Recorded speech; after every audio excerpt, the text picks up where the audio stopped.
네, 여러분 안녕하셨습니까?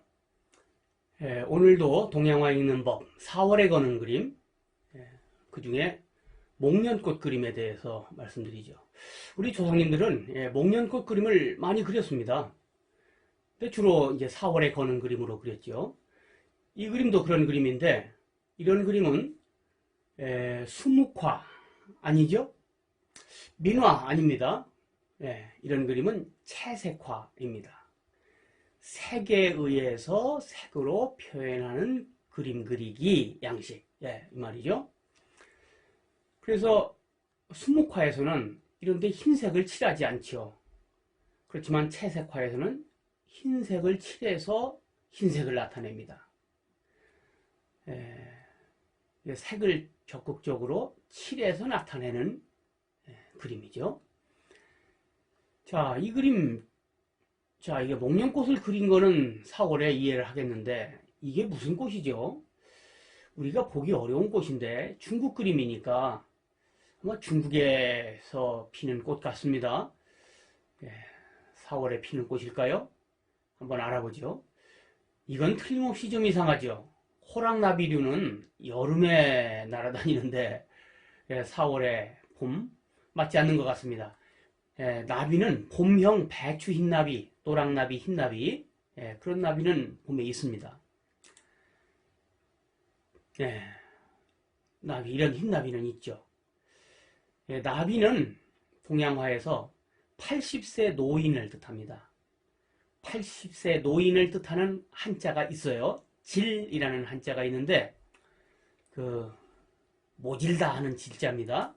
그 한자가 있는데, 원래는 이제 생태적으로는 이런 노랑나비, 흰나비가 맞지만 아마 그런 장수, 오래 사는 것, 80세 장수를 나타내기 위해서 일부러 맞지 않지만 이렇게 넣은 것 같습니다. 뭐 예전에는 과학적으로 맞게 그리는 것이 그림 그리는 목적이 아니고 의미를 나타내는 것이 그림 그리는 목적이니까 어떻게 이렇게 그려도 뭐 별 문제는 없다고 생각을 했겠죠. 목련꽃은 목필화라고도 했습니다. 왜냐면 여기 봉오리가 마치 붓처럼 생겼단 말이죠. 붓은 붓인데 먹이 붙지 않은 새붓같이 생긴 거죠. 그래서 예전에는 선비들이 붓을 하도 중요하게 생각하니까 목련꽃 봉오리를 보고도 목필화다 이렇게 이름을 붙인 겁니다. 이 붓필자가 반드시 필하고 음이 닮았기 때문에 바위는 장수, 오래 산다는 뜻이 있죠. 그래서 필득기수, 반드시 얻을 것이다. 무엇을? 오래 사는 것, 장수를 하게 될 것이다. 이런 뜻을 나타냅니다. 그래서 기본적으로 목련꽃 그림은 필득기수를 뜻합니다. 필득기수입니다. 여기 목련꽃 아주 봉오리를 강조했죠. 붓같이 생겼으니까. 그래서 맹자님의 집안에는 이 목련꽃을 꼭 기릅니다. 왜? 목필화니까. 또 우리나라의 서원에도 마당에는 꼭 목련을 기릅니다. 각 가정에도 꽃나무를 심을 자리가 있으면 목련꽃을 심습니다. 옛날에 이런 목필화 전통에서 유래한 겁니다. 여기 페랭이꽃은 한자로는 이제 석죽화라고 합니다. 이 석죽화라는 것이 오래 산다는 뜻이 있기 때문에 나중에 또 자세히 말씀드립니다. 그래서 계절에는 맞지 않지만 넣었던 거고, 이때 아직 난초가 피지 않지만 난초를 넣었는데 난초를 좀 무성하게 넣었죠. 난초를 무성하게 그리면 자손이 번창하라는 뜻이 됩니다. 그래서 이런 오래 살고 자손이 번창하고 또 또 이제 목필이니까 공부도 열심히 하고 이런 뜻을 넣은 것 같아요. 자, 이 그림은 채색화입니다. 이 그림은 채색화예요. 채색화. 이 그림은 수묵화죠. 그러니까 채색화와 수묵화는 뭐 동양에는 두 가지 양식만 있으니까 아주 구별하기가 쉽습니다. 자, 이 그림은 분명히 수묵화로 그려진 거죠. 목련꽃을 그리고 흰색 칠을 하지 않았어요. 이 종이가 종이 바탕 그대로를 색깔을 가지고 목련을 나타냈죠. 먹을 농담을 주로 써서 번지고 스며드는 것을 겁내지 않고 오히려 그런 것을 이용해서 담백하게 이렇게 그리는 스타일 수묵화입니다. 네. 항상 바위가 필수로 들어가는군요. 이건 제가 대학교 때나 아니면 대학원 다닐 때 그때 스케치를 한 것 같아요. 근데 이게 동양화를 하려면 이렇게 실제 꽃을 보고 스케치를 해서 간단한 색깔을 넣어서 담채를 해서 그 다음에 진짜 그림을 그릴 때 이걸 참고로 합니다. 근데 제가 이때는 미처 봉오리가 목필화로 붓을 뜻한다는 사실을 몰랐던 것 같습니다.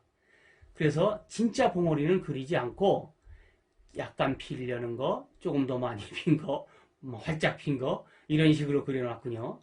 그때 제가 조금 더 지식이 앞서 있어서 목련꽃의 이름이 목필화였고 그것이 봉오리에서 유래한 거다 이렇게 알았더라면 제가 꽃 봉오리도 그려뒀을 겁니다. 그러니까 안다는 것이 중요하죠. 알면은 행동은 저절로 나옵니다. 그래서 우리가 여러 방면의 여러 지식을 균형적으로 많이 아는 것도 반드시 필요합니다. 자, 이 그림은 목련꽃의 바위에 웬 모란꽃을 그렸군요. 목련꽃은 4월 초에 피고 모란꽃은 우리나라에서는 5월 초에 피는데 이거 모란꽃이 피어 있을 때는 이 꽃은 다 져서 씨가 맺혀 있어야 되고 목련꽃이 피어 있을 때는 아직 모란꽃은 봉우리죠. 아이고 여기다는 아예 여름에 나오는 복숭아까지 그려놨군요.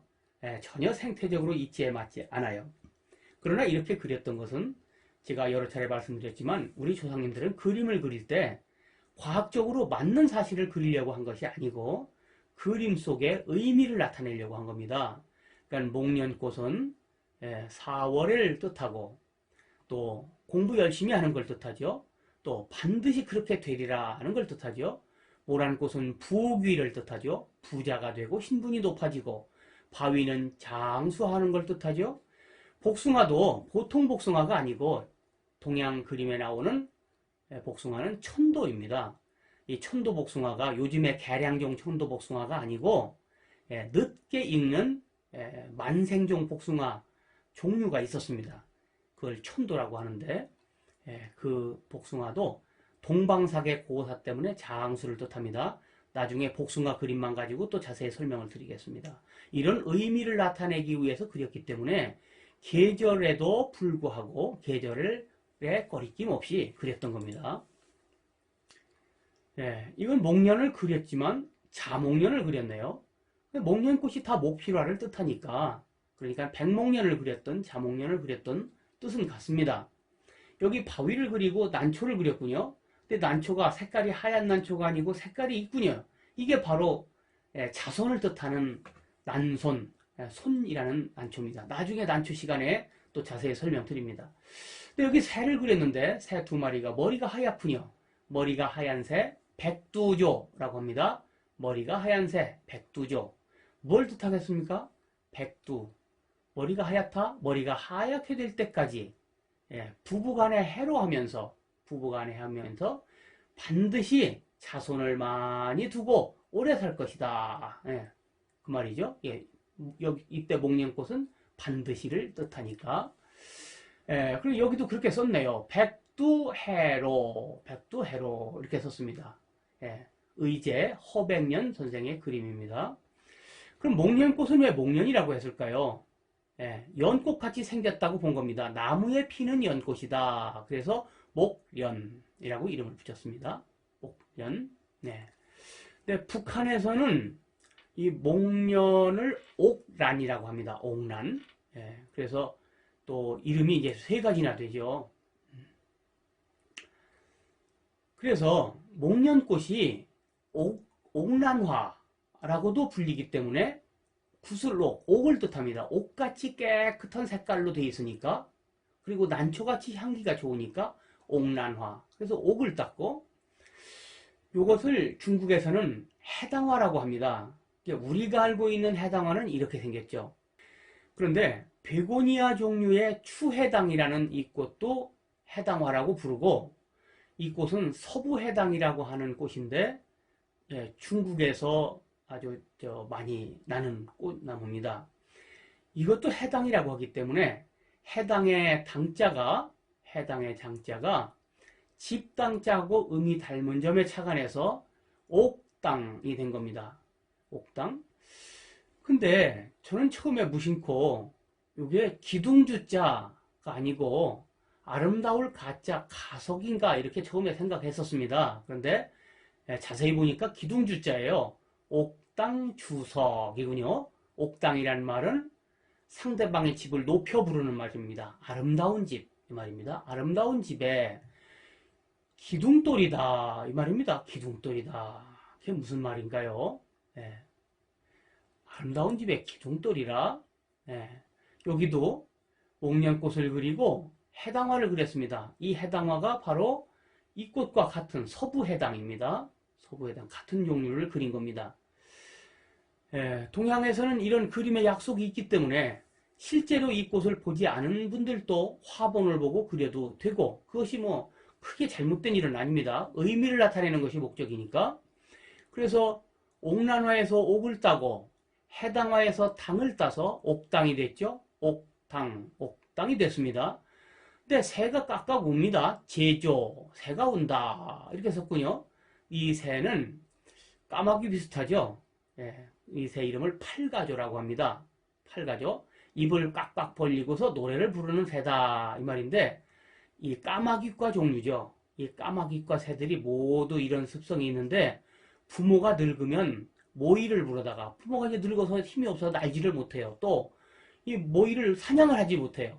그래서 자식들이 부모에게 모이를 부르다 봉양하는 새다. 그래서 효를 아는 새다. 효도를 아는 새다. 그래서 효금이라고 합니다. 그러니까 옥당에 효를 아는 새가 온다 이 말이니까 무슨 뜻이 될까요? 아, 집안에 아주 효행이 넘치는 그런 가정이 되기를 바란다는 뜻이 되겠죠. 예, 옛날에는 조선시대에는 효가 최고입니다.